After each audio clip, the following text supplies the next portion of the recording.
À GoFM, voici le Doc Mayou. Pierre Mayou, bon début de semaine. Oui, bonjour monsieur, Gary, Jonathan. Bonjour docteur. Et puis docteur, quand est-ce que vous commencez à TQS? Et je le sais pas. Voyons donc. Je le sais pas, j'ai eu un téléphone jeudi, puis j'en ai pas eu de nouvelles depuis. Bon, ben coudonc. Alors, on va mettre ça sur la glace. J'ai lu dans le Journal de Montréal le samedi matin un article. Ben oui. Et on va voir. Ben coudonc. Alors ça commence à Alors ça commence à soir. Moi je vais écouter ça ce soir. Ouais. Et un moment donné, vous allez apparaître dans le décor. J'imagine, je sais pas. Peut-être qu'ils vont mettre juste votre photo dans le coin, docteur, puis ils vont vous parler, puis vous répondrez pas de peur de poursuite. Peut-être ça qui va arriver aussi. Je ne sais pas. Je ne sais pas comment ça va se passer. D'accord. Hey, j'ai eu simplement un coup de téléphone de Pascal Allard, le recherchiste de l'avocat du diable, qui m'a demandé si ça m'intéressait. J'ai dit oui, ça m'intéresse. Mais c'est bien sûr. Alors, un fou d'une poche, vous faites bien de dire que ça vous intéresse. Dites toujours oui, docteur, quand quelqu'un vous appelle, même le recherchiste de Guy Lepage. Oui, ben c'est sûr que si jamais il m'appelle, eux autres, je vais y aller. Ça va coûter un bras, par exemple. Ça se pourrait très bien. Docteur, vous nous aviez promis la semaine dernière de revenir sur le dossier de votre maire préféré, le maire de Saguenay, Jean Tremblay. Il y en a dit des drôles dans les derniers jours à propos, entre autres, des accommodements raisonnables, hein? Il devient inquiétant, cet individu. Oui. Il est inquiétant, ça fait longtemps que je le dis.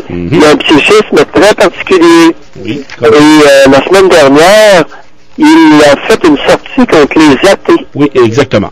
Les tenants responsables de différents dérapages là, sur les accommodements raisonnables.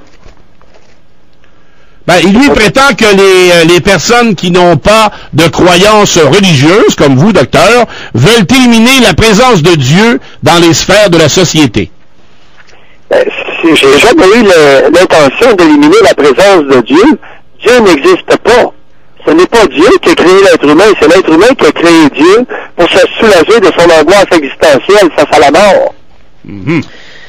Tout regarde, c'est pas compliqué, toutes les tribus, toutes les nations, tous les peuples autour du globe ont un ou plusieurs dieux qu'ils adulent et qu'ils adorent.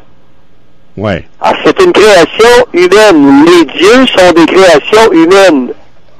Mais ça, c'est... Les croyances, c'est personnel. Et là, Jean Tremblay veut imposer la sienne, là. C'est ça qui arrive, là. Exact. C'est juste ça. Oui. C'est pour ça que je dis qu'il est inquiétant comme individu. Mais il est aimé là-bas, semble-t-il. Très aimé.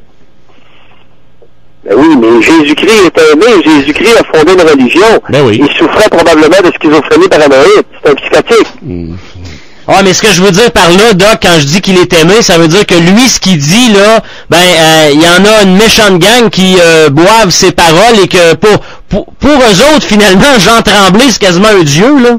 Ben oui, mais exactement.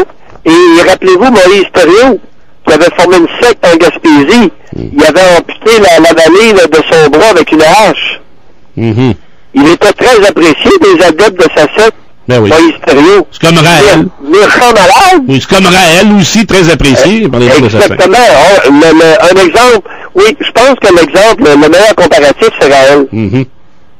Raël Tremblay, oui. Ben oui, Raël est cru, très apprécié. En tout cas. Mais là, on fait quoi avec ça, là? Ben non. Ça va aboutir où, cette histoire-là, selon vous, Doc?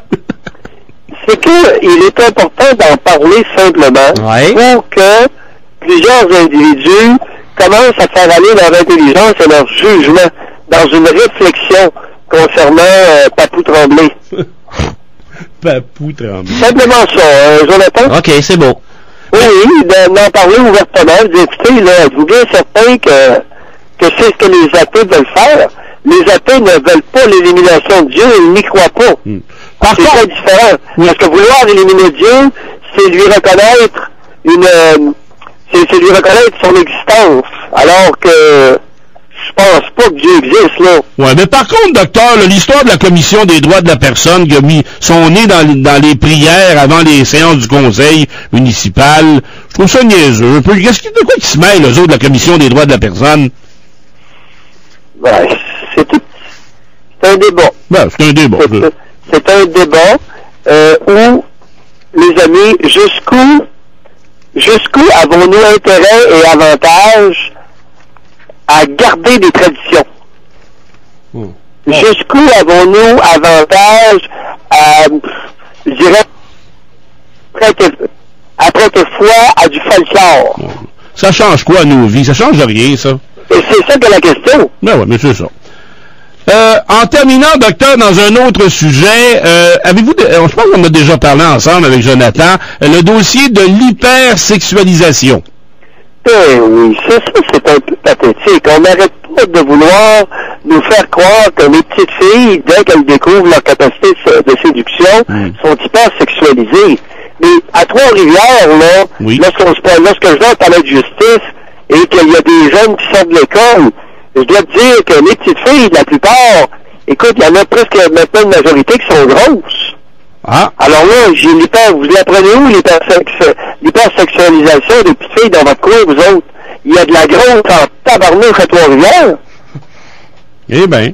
J'ai un peu de problème, là. Moi, je suis beaucoup plus frappé par notre région, par l'obésité chez les adolescents, oui, que par leur hypersexualisation, si vous voulez mon humble avis. Est-ce qu'elles portent des chandails bédaines? Ben non, il y a plusieurs écoles, nous autres, où les costumes sont obligatoires. Ah. Mais écoute, on le voit là avec les costumes là que oh boy. Ouais, mais même pour celles qui portent des camisoles où on voit le nombril là, c'est pas un bourrelet qui arrête ça là. Non, il y en a plus. Non, mais c'est. Il est où le problème? C'est que ce qui arrive, c'est qu'on part d'un problème d'adulte puis on blâme les fillettes. Alors, l'apprentissage à l'attrait sexuel chez les jeunes filles aurait avantage à être guidées par les mères, ce qu'elles ne font pas. Et là, on blâme les jeunes filles d'être certaines, un petit pourcentage de jeunes filles, d'adolescentes d'être hypersexualisées. Mais oui, mais les gars, ça fait pas sérieux, cette histoire-là. J'ai un problème avec cette affaire-là. Ouais, puis ça va loin parce qu'il y a même des jeunes filles, des jeunes ados qui se font carrément traiter de traînés, Doc. Oui. Il y en a, écoutez, il s'agit de regarder ce que la mère fait. Oui. Hey, j'ai des chiffres, docteur, je viens de trouver des chiffres là, pour l'hypersexualisation. On dit que les pré-ados, d'ailleurs, on les appelle pas les ados, c'est des pré-ados, ça a 9-10 ans, là. Alors, elles ont dépensé 1000 milliards, tabarnouche, c'est de l'argent, ça, 1000 milliards en 2002, ça c'est sur la planète, j'imagine, là. Ouais. C'est une génération de grands consommateurs très axés sur les marques, ça c'est sûr. Et là, on dit que, là, il y a des chiffres intéressants, 10% des filles âgées de 8 et 9 ans ont déjà suivi un régime. Voyons donc. Oui, ça c'est correct. Hein? Parce qu'il y a énormément d'obésité chez les enfants. Alors, on parle à cet âge-là de 1 sur 3 qui a un problème de poids. Ah, c'est normal qu'elle soit au régime. C'est correct, ça. Tabarnou. Et ensuite, on dit que... Mais attends un petit peu, là, pour ce qui est de la dépense des vêtements, ces enfants-là n'ont pas un rond. Ben, alors, c'est les parents, et principalement les mères, à les éduquer. C'est ça. Et comprenez-vous? C'est que on semble vouloir leur faire porter l'odieux d'un problème qui appartient aux parents. Oui. Alors, voulez-vous une bonne aux États-Unis, là, pas au Canada, mais aux États-Unis, le deuxième cadeau le plus souvent offert aux jeunes finissantes du secondaire a été une augmentation mammaire. Sacre. C'est un peu chelou. Hey, c'est épouvantable. Et qui a offert ça à sa fille? Le père. Et pourquoi le père offre-t-il une augmentation mammaire à sa fille unique? Ben oui, mais... pour lui regarder les seins? Ah, là, Doc! Hey, ça fait dur. Ben non, Jonathan. Le père offre une augmentation mammaire à sa fille. Ben oui, pour mieux la jeter, pour mieux la regarder et s'exciter à la regarder. Dans mon temps. Oui, c'est pas les mères qui offrent une augmentation mammaire à les filles aux États. Voyons, Jonathan. Mais c'est pas les filles qui le demandent et que les parents acceptent que, oui, OK, on va te payer ça? Jonathan, as-tu déjà vu, toi, une fille de 13 ans, 14 ans, 15 ans, demander par elle-même une augmentation mammaire? Non, mais là, on parle de finissante. Elles sont tellement mal à l'aise et gênées de leur corps. C'est offert par le père. C'est le père qui la cuisine. C'est incroyable. Mais dans mon temps, oui, écoutez, c'est de l'inceste psychologique, les gars, allumez. Mais oui, dans mon temps, on finissait... Au lieu de lui pogner le cul, de mettre la main dans ses chottes, il offre une augmentation mammaire. Non, mais écoute donc. C'est le tape en dessous de mettre la main dans ses bobettes. Ben oui. Alors, dans mon temps, docteur... Voyons, l'inceste psychologique est florissant. dans notre culture nord-américaine. Oui, je vais finir par le dire. Hey, excuse-moi. C'est pas dans dans mon temps, ça a bien changé, parce que dans mon temps, on donnait un char used, un vieux char usagé. Quand tu finissais tes études, le père ou la mère donnait ça à ses enfants. Ouais, mais dans ton temps, là, oui? L'inceste réel, physique, était dangereusement prévalent au Québec.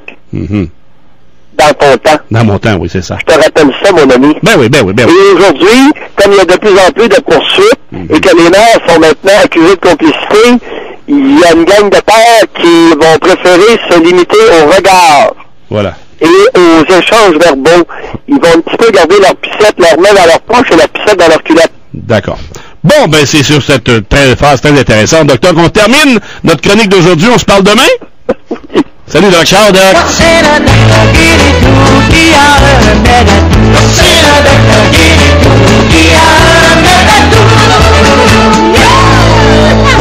Le Doc Mayou. Du lundi au vendredi à 8h05 et 17h45. À GoFM, Latitude Rock. Le commentaire du Doc Mayou, une présentation de